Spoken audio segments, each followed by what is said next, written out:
Hey everyone. Welcome to AfriHeart Stories, your go-to spot for African tales. Don't forget to like, subscribe and drop a comment. Now sit back and enjoy. Chioma's hands trembled as she gripped the worn phone. Her aunt's voice on the other end was firm. Your mother is gone. The morgue needs 350,000 Nigerian nairas before they'll release her body. 2 days, Chioma. After that, they'll throw her away. The words sliced through her like broken glass. She stood frozen beside the laundry line behind her boss's house, where she worked as a maid. The Lagos sun burned hot, but her skin went cold. 2 days, she whispered. Auntie, I don't have that kind of money. Then find it. You're in the city. Do something. The line went dead. Chioma leaned against the wall, sliding to the ground as tears spilled down her cheeks. She thought of Mama, gentle hands, midnight prayers, her constant humming as she worked. And now Mama's body lay in a cold morgue, a price tag attached to her peace. Chioma knocked on 10 doors that evening. From Madame Kemi, the head maid, please don't bring your village problems here. From her employer's wife, oh dear. So sorry. But I already gave to church. Even the security man who once flirted with her offered only a sad shrug. At midnight, she sat alone in the backyard, staring at her cracked phone. A single message blinked on WhatsApp. It was from Ngozi, a former maid who left for better opportunities. There's a way. It's ugly. But it's quick. 700,000 Nigerian nairas. Just one night. Chioma read it 5 times. Then she replied, who? Ngozi sent a number. No name. Just one line. Rich man. Cling. No cameras. No touching beyond agreed. Paid after. Chioma stared at the screen as the wind rustled banana leaves overhead. Her stomach turned. Every value Mama had taught her screamed against this. But her mother was dead, and her body was being held like ransom. By morning, Chioma still hadn't slept. She washed dishes with swollen eyes, moving like a ghost. At lunch, she stepped outside and made the call. A deep male voice answered. You were referred? He asked. Yes, Chioma said, her voice cracking. For the night. The 700. Silence. Hotel Indigo. Room 806. 9 p.m. Wear black. The line went dead. She stared at the phone, disgust rising in her throat. She felt like a shadow of herself. But this was no longer about dignity, it was about Mama. About burial. About peace. At 8:45 p.m., she stood outside Hotel Indigo, wearing her only black dress, her fingers shaking as she smoothed the creases. Please forgive me, Mama, she whispered. Just, please understand. Then, with the weight of shame on her shoulders and sorrow in her chest, Chioma stepped into the lobby and walked toward room 806. The hotel corridor was lined with soft golden lights, and every step Chioma took echoed louder in her ears. Room 806 stood at the end, tall and silent. Her palms were sweating. She knocked, once. The door opened slowly. A tall, dark-skinned man in a white shirt stood inside. His expression unreadable. You're early, he said. Chioma stepped in without a word. Her legs wobbled as she walked past him. The room smelled of leather and pine. Everything was polished, distant, cold. You can sit, he said, motioning to the armchair. Drink? She shook her head. Her voice had gone missing. He studied her face. What's your name? I thought, no questions, she replied, barely above a whisper. He said nothing for a while, then nodded. Right. Silence filled the room. Chioma sat stiffly, her hands clasped tightly in her lap. The ticking clock on the wall seemed louder than any conversation. You're not like the others, he said suddenly. She looked up. The ones who usually come, they dress differently. You look scared. Chioma blinked hard. I'm not here because I want to be. He nodded again. Money? She hesitated, then nodded. He walked to the table and pulled out a brown envelope. 700,000 Nigerian nairas. Neatly stacked. I pay after, he said. She nodded again, rising to her feet slowly. I won't hurt you, he added. She forced a small nod, though her heart thudded like a drum. The rest of the night was a blur of numbness. There was no romance, no warmth. Just time passing. Just silence and shame. When it was done, she pulled on her dress quickly. He walked over and handed her the envelope. She reached for it, but he didn't let go immediately. You deserve better than this, he said. Her eyes burned. Then why by me? He didn't answer. She turned and left without looking back. Outside, Lagos still buzzed with nightlife. But to Chioma the world felt cold and colorless. She clutched the envelope as if it were her mother's coffin. She had paid the price. Obiora Nwosu sat at the edge of the hotel bed long after Chioma left. The envelope she took was just one of many. But something about her lingered, her trembling hands, the way her eyes avoided his, her voice when she said, "Then why by me?" He didn't have an answer. At 38, Obiora had everything: wealth, properties, international acclaim for his cybersecurity empire, but no peace. Since Amaka died in a car crash 2 years ago, he had buried himself in work and isolation. Nights like this weren't uncommon. Emotionless, empty. But Chioma wasn't like the others. Back home, he poured himself whiskey and stared out his penthouse window. Something gnawed at him. Meanwhile, Chioma arrived at a travel park by dawn. She hugged the envelope like salvation. On the road to her village, she ignored the curious stares. In her head, she replayed last night over and over. "I'm sorry, Mama," she whispered through the window. At the morgue, she handed over the cash. The officer didn't blink. "You just made it." We were about to give her to the state. The funeral was modest but dignified. Chioma wept openly as she placed Mama's favorite scarf in the coffin. Back in Lagos, her boss eyed her suspiciously when she returned. "Where did you get money for a burial that quick?" the woman asked. Chioma said nothing. A week passed. Then 2. Just when she thought the nightmare was over, her coworker, Ifeoma, barged into the laundry room with a phone in hand. "Chioma, is this you?" A photo on Instagram showed Chioma in the hotel hallway, walking into room 806. The caption read, "Even the quiet ones have a price." Chioma's face went white. Ifeoma laughed cruelly. "Ah, so that's how you buried your mother. Shame." Chioma dropped the shirt she was ironing and ran outside. Her breath caught in her throat. She had done the unthinkable for love, and now the world knew. Chioma sat by the back wall of the compound, her eyes blank, her hands numb. The shame felt heavier than before. The photo had gone viral in just a day. Some were mocking. Some were asking for her rate. No one asked why. She thought about quitting. About going back to the village. But what would she do there? Starve? When her boss found out, she summoned Chioma. "You brought disgrace to this house. I should sack you." "I didn't do it here," Chioma whispered. "That doesn't matter. Everyone knows where you work." Chioma bowed her head. Madame Kemi, the head maid, passed her later with a snicker. "Who knew you had that kind of market?" She wanted to scream. But she stayed quiet. Pride couldn't feed her. In a glass office far from there, Obiora sat at his desk. His assistant Dozy walked in. "Sir, someone leaked a photo from Indigo, the girl." Obiora took the phone and stared at Chioma's image. "She's trending." Obiora didn't speak for a while. Then he handed the phone back. "Find her." Quietly. Chioma hadn't spoken all day. The mockery at work had intensified. Her phone buzzed with unknown numbers. She deleted her social apps. The silence inside her was deeper than anything. At 7 p.m., she was washing dishes when Madame Kemi tapped her. "Someone's at the gate for you." She wiped her hands and stepped outside. A man in a suit stood beside a black car. "Miss Chioma?" he asked politely. "Yes." He handed her a card. "Mr. Obiora would like to see you." Her chest tightened. "Why?" He didn't say. Just that he'd like to speak. Privately. She hesitated. "I'm not doing that again." He smiled. "It's not that kind of meeting." She was quiet for a long time. Rent was due. Her madam was clearly going to fire her soon. She needed options. Where? Same hotel. Room 809. At 9 p.m. she arrived. Obiora was already seated, casually dressed this time. No alcohol. No pretense. "Thank you for coming," he said. She stayed standing. "I saw what happened online," he continued. "It wasn't your fault." Chioma folded her arms. "So why am I here?" "I have a job offer." She blinked. "Not like last time," he added. "My mother needs a live-in assistant. She's elderly. And blind." Chioma was silent. "No strings. Good pay. You'll live in a safer place. No judgment." "Why me?" she asked. "Because I believe you deserve a better story."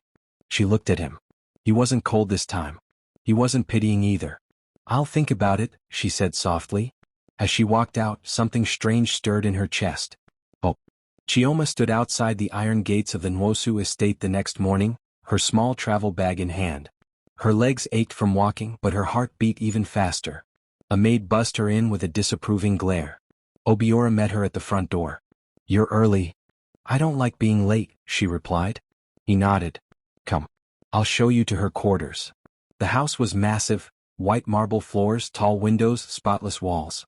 Chioma felt like dust on velvet. Every step reminded her she didn't belong. Obiora led her to a wing with antique paintings and glass doors. Inside sat an older woman, blindfolded in black sunglasses, her fingers tracing a book written in Braille. Mama, Obiora said. This is Chioma. She'll assist you from now on. The woman didn't even turn. I can hear her breathing. She's nervous. Chioma bowed. Good afternoon, Ma. No need to pretend. I don't care for new faces, the old woman snapped. Obiora's jaw tightened, but Chioma just nodded. Understood. That night, she lay on a soft bed in her new room, eyes wide open. No rats. No broken fans. But peace still refused her. The next day she began her duties. Reading aloud. Helping the older woman walk around. Organizing things by touch. At first, Mama Nwosu barked at her for every mistake. Don't drag your feet. Speak up. Your voice is too dry. Chioma bit her tongue, swallowed her tears. In the evenings, Obiora barely said a word. Sometimes she caught him looking at her. Not with desire. But something else, like curiosity. One night, she caught him standing outside his mother's room after lights out. Are you spying? She asked softly. No, he replied. Just listening.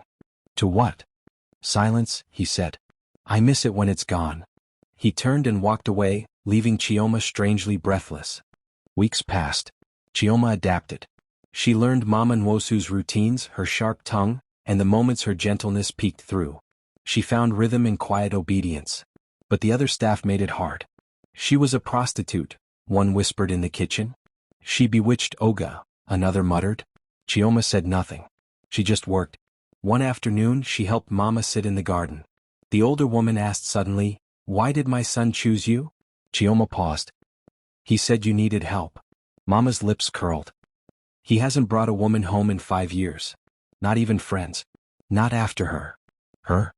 Mayamaka. His fiancée. Died. After that, his heart went underground.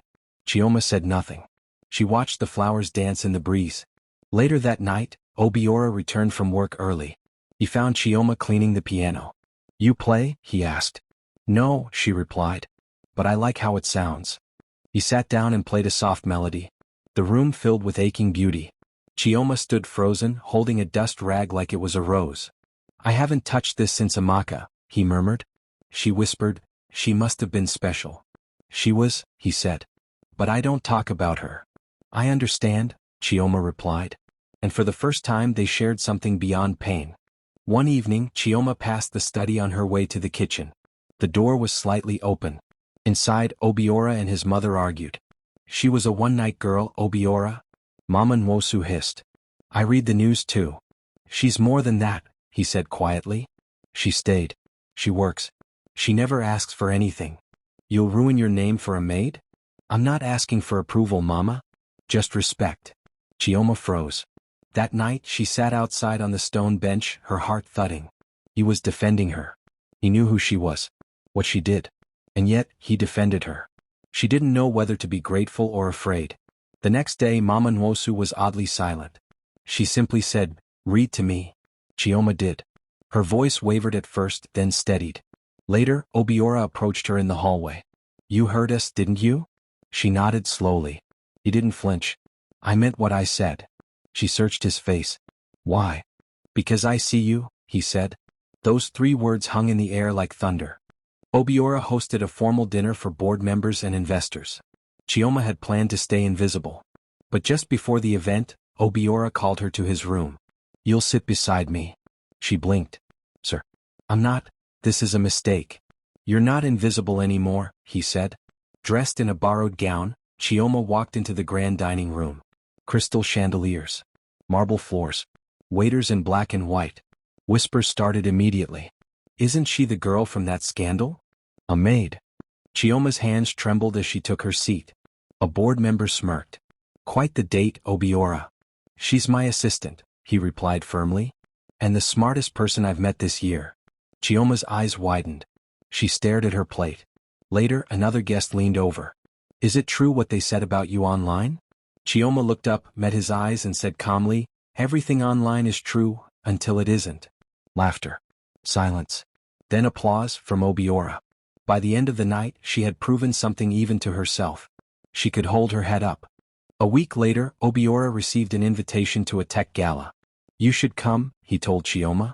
I don't have a dress. He smiled. You will. A package arrived the next day, an elegant wine-colored gown. So beautiful. She stood in awe, her fingers brushing its surface. But someone else had plans. The jealous housemaid, Esther, secretly poured red oil along the inner lining. At the gala, Chioma felt eyes on her from all corners. She tried to stay near Obiora.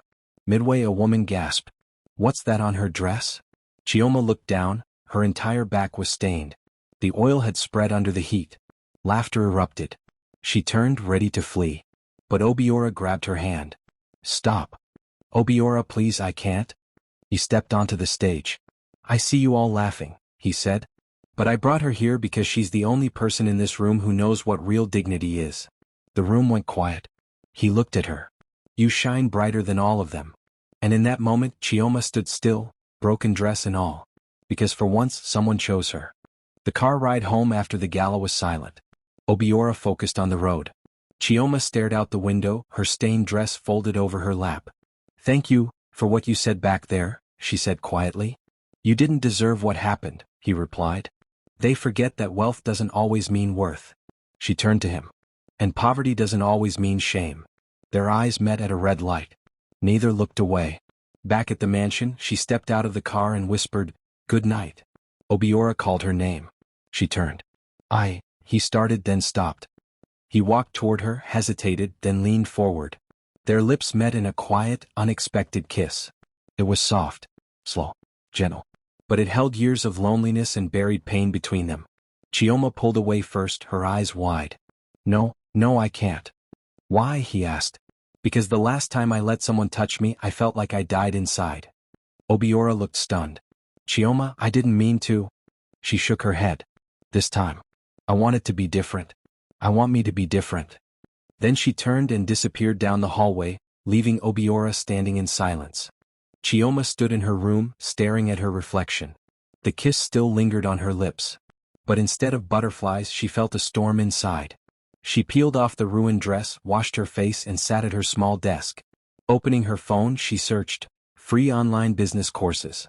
Enough, she whispered. I may have sold a night, but I won't sell my future. Over the next few weeks, she juggled work with online classes. Accounting, public speaking, entrepreneurship. She took notes during breaks. Listened to TED Talks while folding Mama Nwosu's clothes. Read case studies before bed. The staff mocked her silently. Some snickered when they saw her studying. But she didn't flinch. One morning, Mama Nwosu asked, Why do you wake up at 4 a.m.? To learn, Chioma answered. Learn what? How not to be a maid forever. Mama chuckled. Well, at least you've got fight. Later that day, Obiora found her in the garden with a notepad. You've changed, he said. No, she replied. I'm just remembering who I was before survival made me forget. He watched her closely. You're going somewhere, Chioma? She smiled. I just hope I can take others with me. A month later, Chioma traveled back to the village. Not in shame, but in honor.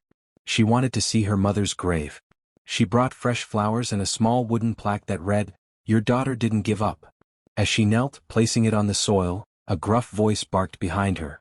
You think you're better now? She turned to see her uncle, Ikechukwu, Mama's brother. Drunk, angry, bitter. You buried her alone, with your city money. What about the rest of us? I asked for help. None came, she said calmly. You sold yourself and left us behind. He lunged forward and slapped her. She stumbled back, hitting her arm on a rock. A neighbor ran in shouting, Ogaik, leave her. Chioma's vision blurred. She got up, bleeding slightly. She left the village that evening, tears in her eyes, but her spirit unbroken. Back at the estate, Obiora saw the bruise and went still. Who did this? He asked, voice low. My uncle. Obiora clenched his fists. He hurt you. I'm okay, she said. No. You're not, he replied. And I won't let it happen again. That night he stood by her door longer than usual, but didn't knock. Days passed. The bruise faded, but not the memory. One rainy evening, Chioma sat in the reading room. Obiora joined her, setting down 2 cups of tea. I've been quiet, he said.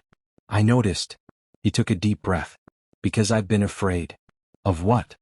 Of how I feel about you, and what it means. Chioma looked down. Do you still see that girl from room 806? No, he replied.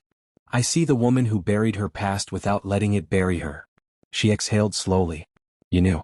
From the beginning. Yes. I traced you after the photo leaked. Then why help me? He looked her in the eye. Because I saw pain I understood. And strength I envied. Tears welled up. I hated myself for that night. You didn't sell yourself, Chioma. You made a sacrifice. And only the blind would judge you for surviving. She broke down. The tears came hard fast.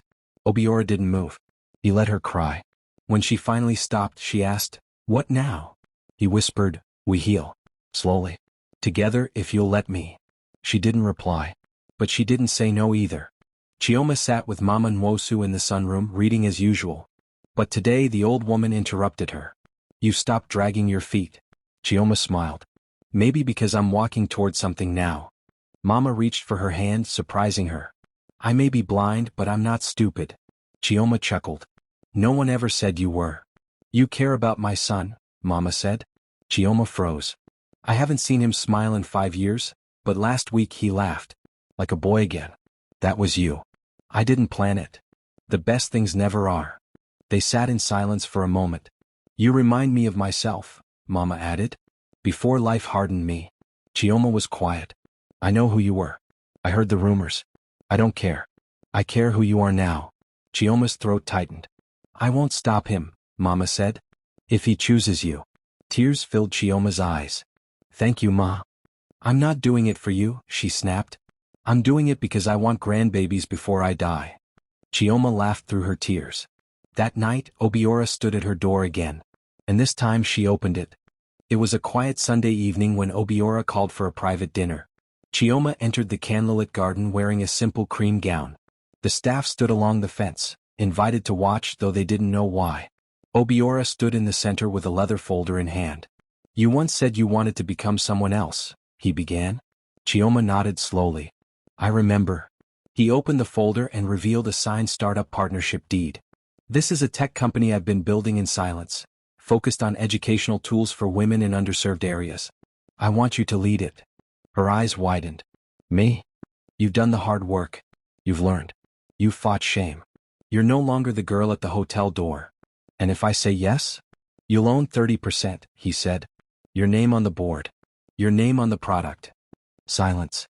Then Obiora added softly, and your name if you'll allow it next to mine, as my wife. Gasps echoed from the staff. Chioma covered her mouth, tears pooling. Why me?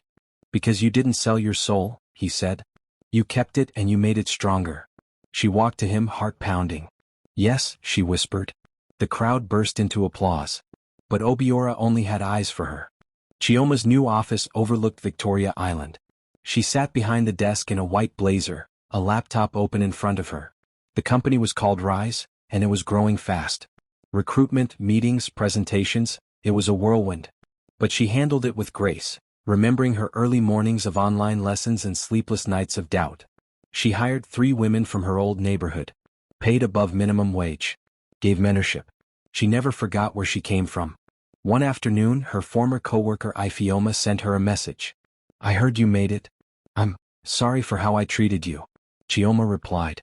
Thank you. I pray you find your own version of making it. She didn't gloat. She didn't block. Obiora watched her from the doorway. Still kind? Still me, she replied. That night, they visited her mother's grave with a small plaque. She never broke. She bloomed. A knock at the office door. Chioma looked up, and froze. Her uncle Ikechukwu stood there with a boy and a girl behind him. His face was weary. His eyes hollow. Chioma, he said quietly. We have no one else. I lost everything. My children haven't eaten in 2 days. She stared at him. You hit me, she said. You cursed me. I know, he said. But I'm not asking for me. I'm asking for them. She looked at the children, thin, barefoot, afraid. She called her secretary. Get them food, water, and a place to sit. And me? Ikechukwu asked. I'll help your children go to school. But you, stay away from me.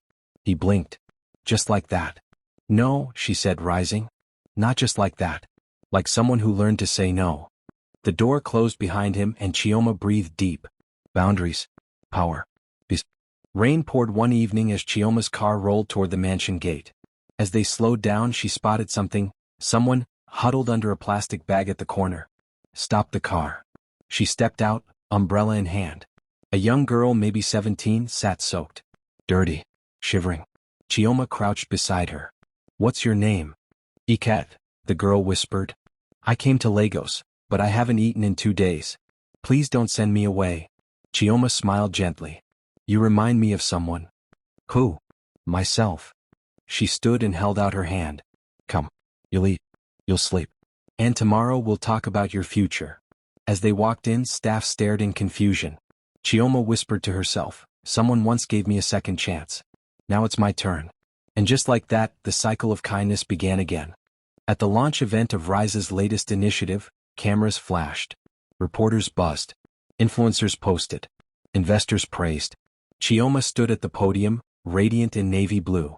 Obiora watched proudly beside his mother, who now smiled openly. A young reporter raised his hand. There are rumors about how you got your start. That you were once just a maid. Even something else. The crowd held its breath. Chioma looked directly into the camera. Her voice steady. Yes, I was a maid. I cleaned toilets. I folded clothes. I once sold one night of my life to bury my mother. Gasp. But I never sold my soul. I never let shame define me. And I never stayed down. Silence. Then roaring applause. Obiora joined her on stage, holding her hand. As the spotlight hit them, Chioma whispered to herself, Mama, your daughter didn't just survive. She soared. And the world would never look at her the same way again. Liked it? Thumbs up, subscribe and join the AfriHeart fam. Your support fuels our stories. Until next time.